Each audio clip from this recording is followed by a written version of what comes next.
एक बार की बात है, एक राजा के मन में एक सवाल उत्पन्न हुआ। उसने सभी को दरबार में बुलाया। उसके दरबार में सभी मंत्री, दरबारी और विद्वान आए। राजा ने यह सवाल किया, जीवन जीने का सबसे अच्छा वक्त कौन सा होता है? राजा के एक बड़े विद्वान ने कहा, राजन, बचपन का समय बहुत अच्छा होता है। वहां ना कोई चिंता होती है, ना कोई लालसा और ना कोई लालच। सब बहुत ही निर्मल मन से होता है। अतः जीवन जीने का सबसे अच्छा समय बचपन का ही होता है। तो दूसरे विद्वान ने कहा, युवावस्था जीवन जीने का सबसे अच्छा समय होता है, जहां आपके शरीर में शक्ति होती है, जहां आप जो चाहें कर सकते हैं। आप वीरता और शौर्य से भरे रहते हैं और उस समय आप इस दुनिया की ज्यादा से ज्यादा वस्तुओं का उपयोग करने में समर्थ होते हैं। तीसरे विद्वान ने कहा, वृद्ध अवस्था जीवन जीने का सबसे अच्छा समय होता है, क्योंकि इस अवस्था में आप अपने सारे कर्मों को पूरा कर चुके होते हैं और आप अपने सभी कर्तव्यों को निभा चुके होते हैं। सभी जिम्मेदारियां खत्म हो जाती हैं। तब आप उस बचे हुए जीवन में आध्यात्मिक जीवन का आनंद ले सकते हैं। पर अब समस्या यह हो चुकी थी कि तीनों विद्वानों ने अलग अलग उत्तर दिया था। अतः राजा को अपने प्रश्न का उत्तर नहीं मिला था।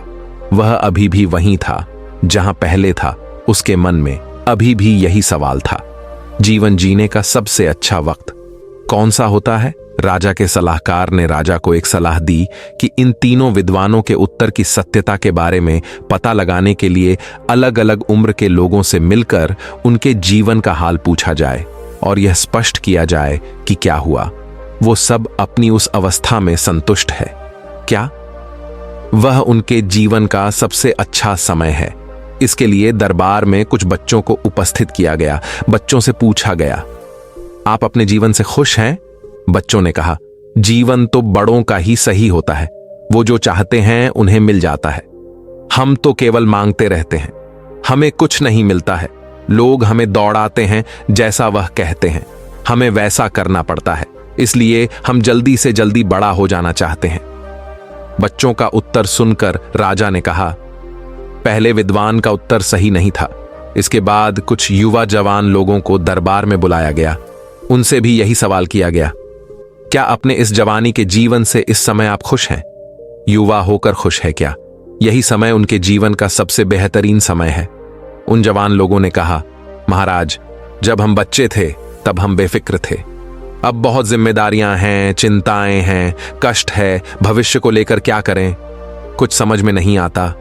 अब लगता है कि हम जवान ही क्यों हुए, बच्चे ही सही थे।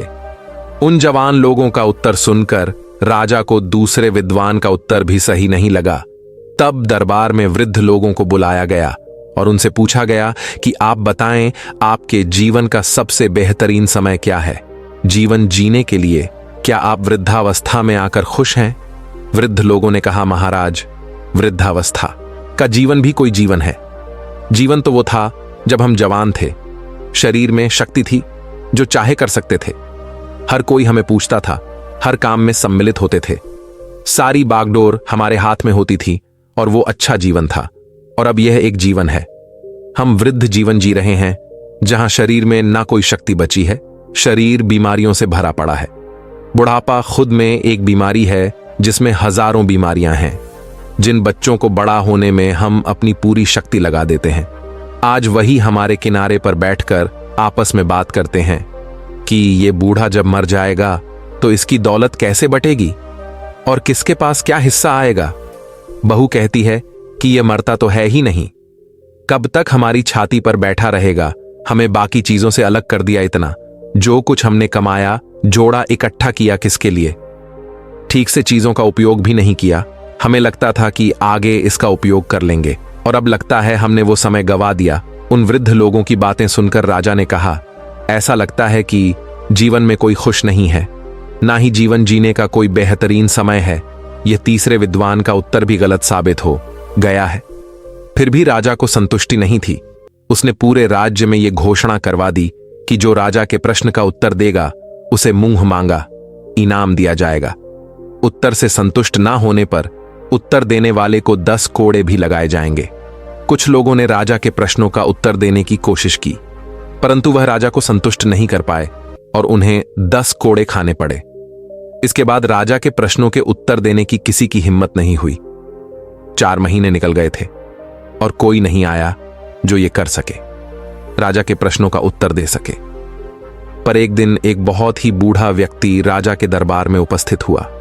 वह व्यक्ति ठीक से चल भी नहीं पा रहा था।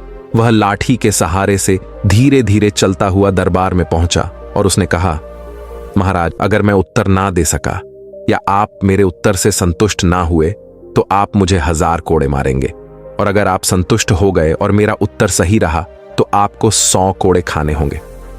राजा ने कहा, अरे तुम तो 2 कोड़े खाने लायक भी नहीं हो, तुम तो 1 कोड़े में ही दम तोड़ दोगे।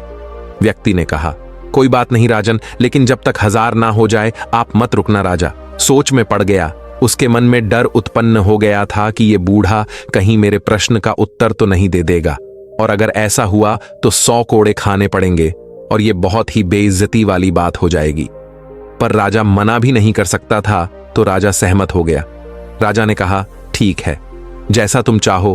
अब तुम मेरे प्रश्न का उत्तर दो कि जीवन जीने का सबसे उचित समय कौन सा है। राजा के प्रश्न को सुनकर वह बूढ़ा बहुत जोर से हंसा। टूटी फूटी खसती हुई हंसी दरबार में गूंज गई। बूढ़े ने कहा, राजन, मैंने बचपन के बाद जवानी देखी और अब वृद्धावस्था भी जी रहा हूं। मुझे अपने पूरे जीवन में कभी ऐसा नहीं लगा कि जीवन जीने का कोई ऐसा समय है जो सबसे बेहतर हो। हर समय, चाहे वो बचपन हो, जवानी हो या वृद्धावस्था, सारे समय व्यर्थ और बेकार ही गुजरे हैं, और इसका आभास अब जाकर मुझे हुआ है। जब मैं मृत्यु के बिल्कुल करीब हूं, हो सकता है कि मैं यहीं प्राण त्याग दूं, क्योंकि वैद्य ने तो कह दिया है कि कभी भी मर सकता हूं, परंतु मेरे अपने बच्चे भी चाहते हैं कि मैं जल्द से जल्द मर जाऊं, ताकि उनका मुझसे पीछा छूट जाए और उन्हें मेरी संपत्ति मिल जाए। और यह वही बच्चे हैं जिनके लिए मैंने मन्नत मांगी थी, दुआएं मांगी थी, और जिन्हें बड़ा करने में मैंने खून पसीना एक कर दिया था। कल रात जब मुझे मौत लेने आई और लगभग वो मुझे लेकर जा चुकी थी, फिर भी ना जाने क्या सोचकर मुझे छोड़ दिया उससे। मुझे यह ज्ञान मिला जो मेरे सारे जीवन का निचोड़ है, और आपके सवालों का उत्तर भी यही है।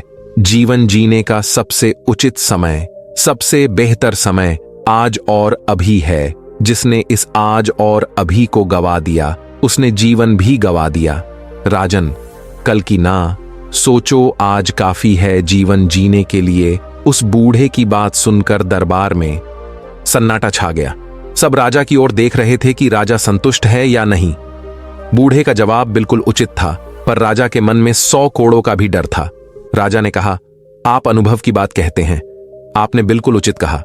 जीवन आज और अभी में है, न कल में था, न कल में होगा। तो जीवन जीने का सबसे उचित समय आज और बिल्कुल अभी है। मैं आपकी बात से सहमत हूं। आपने बिल्कुल सही उत्तर दिया है। आप जो चाहे मांग सकते हैं। आपकी हर मांग पूरी की जाएगी, चाहे तो हीरे जवाहरात हो या कोई राज्य या कोई पद, जो कुछ भी आपके मन में हो, आप मांग लो। वचन दिया है, सब मिलेगा। बूढ़े ने कहा, राजन, आप मुझे ऐसा कुछ नहीं दे सकते जिसे मैं अपने साथ ले जा सकूं। मौत जब आएगी तो आपकी दी हुई हर चीज या मेरी कमाई हुई हर चीज मिट्टी के बराबर रह जाएगी। फिर भी एक चीज मैं आपसे मांगता हूं। मैं आपको 100 कोड़े से अभय देना चाहता हूं, और 100 कोड़े के लिए आपको क्षमा करना चाहता हूं। राजा निशब्द हो गया। फिर राजा ने कहा, महाराज, आप तो मुझसे भी बड़े राजा हैं। जो राजा को भी क्षमा कर सकता है, वही सम्राट हो सकता है। आपकी जय हो। क्या आपने कभी ध्यान दिया है कि बुरे कार्य हम तुरंत करते हैं, चाहे क्रोध करना हो, नफरत, किसी की निंदा, परंतु अच्छे काम करते समय हम 1000 बार सोचते हैं कि कल कर लेंगे या आने वाले किसी दिन कर लेंगे, और कल पर टालते हैं। अपने संपूर्ण जीवन में हम अपना संपूर्ण जीवन नष्ट और व्यर्थ करते रहे थे। जो बात कल पर टाल दी गई, समझ लेना वह कभी पूरी नहीं होगी। इसलिए यह बात हमेशा याद रखना। जीवन कल में नहीं था, ना कल में होगा। जीवन आज मैं है, अभी मैं है। जो आज और अभी मैं जीते हैं, वह हर दिन एक संपूर्ण जीवन जीते हैं, और उनके हर कार्य पूरे होते हैं। दोस्तों, इस वीडियो में बस इतना ही। मिलते हैं अगले वीडियो में। अपना ख्याल रखिएगा। धन्यवाद।